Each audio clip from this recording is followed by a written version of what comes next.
ప్రజాస్వామ్యంలో ప్రజల ఆదరణ కలిగిన నాయకుడిపై దాడి జరగడం హింసాత్మక చర్య అని దీన్ని తీవ్రంగా ఖండిస్తున్నామని వెంకటగిరి రాజా కుటుంబీకులు అన్నారు.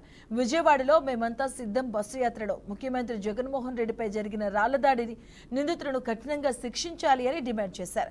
SVBC chairman doctor Bhaskar Saikrishna Yachendra అలాగే యువరాజా స్వర్వజ్ఞ కుమార యచేంద్ర మీడియా ముందుకొచ్చి తొలి సమావేశాన్ని నిర్వహించినట్లు తెలుస్తోంది.